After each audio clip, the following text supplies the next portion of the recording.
Perkenalkan, nama saya Bibit, saya dari Kediri, dan sekarang saya bekerja di Hong Kong, dan saya mengenal Tuhan Yesus di Hong Kong. Saya lahir dari keluarga Muslim, tapi kami bukan Muslim yang dibilang taat-taat banget. Tapi dari kecil saya juga belajar tentang bagaimana keyakinan saya, tentang bagaimana menjalani kehidupan keagamaan saya. Saya percaya ada surga dan neraka, ada sebab, ada akibat, dan satu hal yang saya sangat percayai dan sangat saya rindukan adalah peran seorang wanita dalam keluarga dan peran agama dalam sebuah keluarga. Karena saya bercermin dalam kehidupan saya sendiri.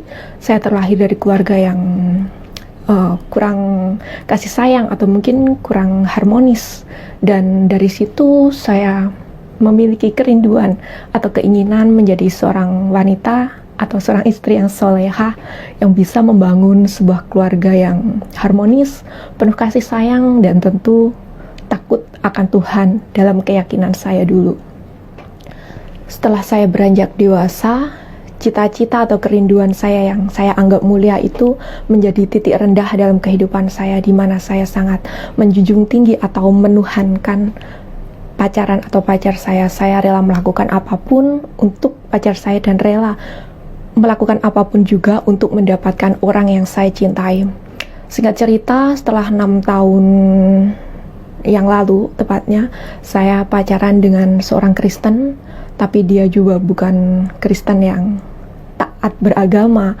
Awalnya kita hanya sharing tentang keyakinan masing-masing, keyakinan saya, keyakinan dia, dan saya nggak tahu kenapa dalam diri saya rindu ingin mengenal kekristenan. Dan saya ngomong ke dia, pacar saya, kok saya pengen ke gereja sih gitu.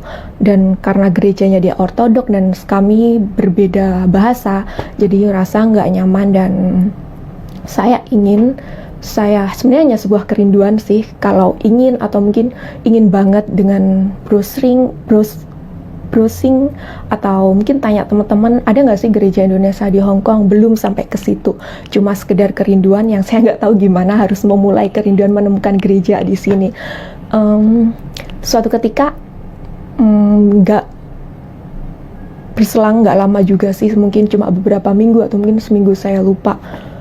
Suatu ketika setelah libur hari Minggu, karena hari Minggu banyak banget teman-teman di Indonesia, teman-teman dari Indonesia, dan saya duduk di MTR di kereta, dan waktu itu duduk di sebelah saya mbak-mbak dari Indonesia gitu. Saya nggak tahu kenapa, saya nggak kenal dia, saya nggak tahu kenapa, saya tuh kepo banget waktu dia buka tas dia, dan saya lihat ada Alkitab di tas dia.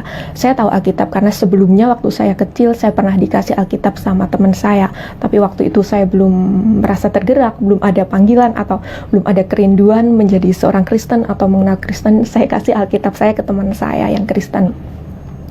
Dan setelah saya kenalan sama dia, saya tanya-tanya, dan akhirnya minggu berikutnya kita janjian dan dia bawa saya ke gerejanya dia. Kesan pertama masuk gereja, tentu aneh ya, kita yang Muslim masuk gereja dengan penyembahan yang berbeda dengan kita, dengan keyakinan lama. Dan tapi saya cukup terharu pertama kali masuk gereja dengan keramah tamahan teman-teman di gereja. Singkat cerita, tidak butuh waktu lama buat saya memutuskan ingin dibaptis. Kenapa saya ingin dibaptis walaupun sebenarnya saya belum mengenal Tuhan Yesus secara pribadi? Pertama mungkin karena pacar saya adalah Kristen, dan kedua kesan saya dari kecil itu kekristenan tuh indah gitu loh, baik, penuh kasih. Dan ketiga, menurut saya cara ibadahnya itu simple, dan Alkitab, kitab suci yang dipelajari itu memakai bahasa Indonesia dan mudah dipahami, mudah dimengerti apa itu dalamnya, berbeda dengan keyakinan saya yang dulu.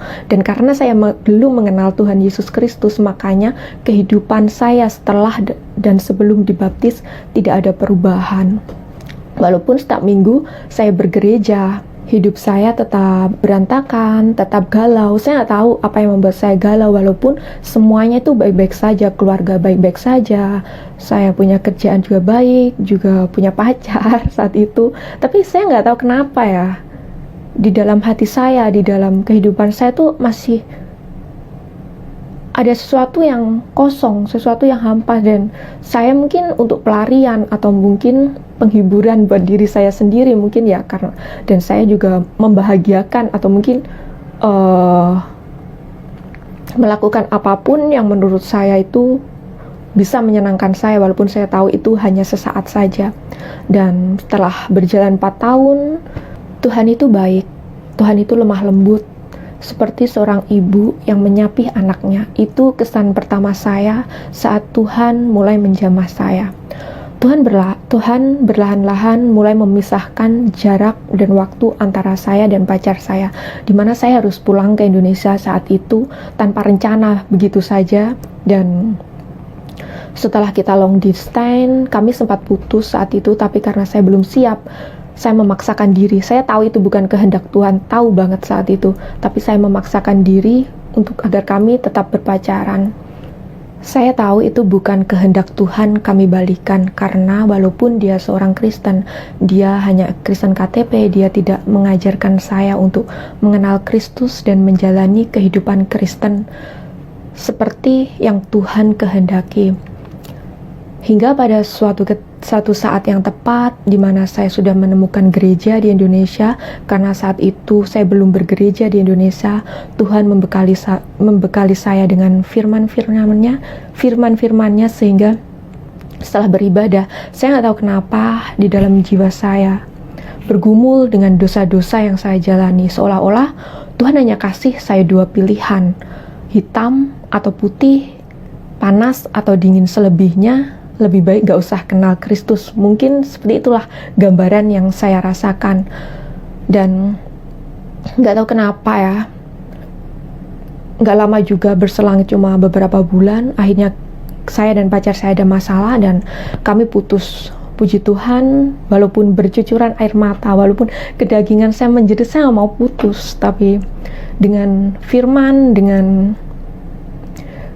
pengetahuan yang bisa ternyata memerdekakan saya untuk melepaskan kehidupan saya, melepaskan pacar saya, dan saya berkomitmen untuk menjadi ciptaan baru. Yang artinya menjadi ciptaan baru berarti saya harus melepaskan sebagian dari kebebasan saya. Dan itu nggak mudah, walaupun saya nggak jatuh bangun, tapi itu sebuah perjalanan yang bercucuran air mata. Setelah melewati hari-hari yang sulit, hari-hari yang penuh pergumulan antara melepaskan kehidupan lama dan menjadi ciptaan baru, saya nggak tahu kok saya nggak tahu gimana saya bisa membuat komitmen untuk memperbaiki kehidupan saya yang dulu bisa menggunakan waktu sesuka saya, bisa berpacaran, melakukan apa saja, kehidupan bebas. Bahkan saya berkomitmen untuk meyakini kalau tubuh saya, diri saya adalah bait suci Tuhan, di mana saya harus memuliakan Tuhan dalam apapun yang saya pilih dalam kehidupan saya. Walaupun itu gak mudah dan walaupun bercucuran air mata, tapi saya menyadari dalam segala keadaan saya selalu punya harapan. Bukan berarti harapan adalah setiap doa yang saya inginkan itu dikabulkan sesuai dengan yang saya inginkan. Tapi dalam segala keadaan, sekalipun doa saya tidak dikabulkan, saya memiliki Kristus. Itu yang menjadi sebuah kebanggaan atau semangat dalam diri saya. Dan satu hal yang saya tahu saat saya memutuskan menjadi ciptaan baru, saya harus berhati-hati, saya harus bercermin dalam firman, dalam setiap keputusan, setiap keinginan. Bukan berarti saya sempurna, setiap keinginan saya, setiap apa yang saya pilih itu sesuai dengan kehendak Tuhan. Tapi yang pasti, saat saya tahu saya melakukan kesalahan, saya melakukan dosa, saya segera berlutut di kaki Tuhan. Saya menyerahkan segala kesalahan saya, kekurangan saya, dan dengan kasih karunia Tuhan, saya yakin Tuhan mengampuni. Dan dengan iman, saya ingin selalu memperbaiki diri saya sendiri.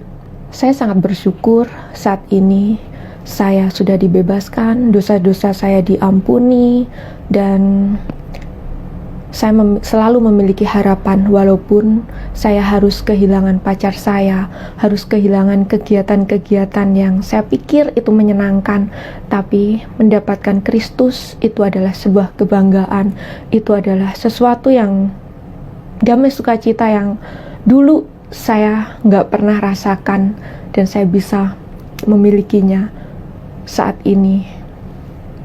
Walaupun saya sadar, saya tahu menjalani kehidupan Kristen itu nggak mudah. Saya sadar saya nggak bisa jauh daripada firman Tuhan, nggak bisa jauh dari doa. Dan saya sangat bersyukur di mana Roh Kudus selalu mengingatkan saya, menegur saya untuk selalu, untuk taat, untuk komitmen setiap hari membangun kehidupan doa, setiap hari membaca firman. Dan dari situ berlahan-lahan Tuhan mulai membimbing saya, Tuhan mulai menunjukkan bagian-bagian diri saya yang saya harus ubah, menyelidiki kehidupan saya, sehingga semakin hari saya semakin mengasihi Tuhan. Saya senang, saya bangga sekali saat ini karena saya sudah menjadi milik Kristus, dan itu adalah sebuah kebanggaan di mana saya punya jaminan hidup yang kekal. Demikian kesaksian saya, semoga kiranya memberkati. Shalom.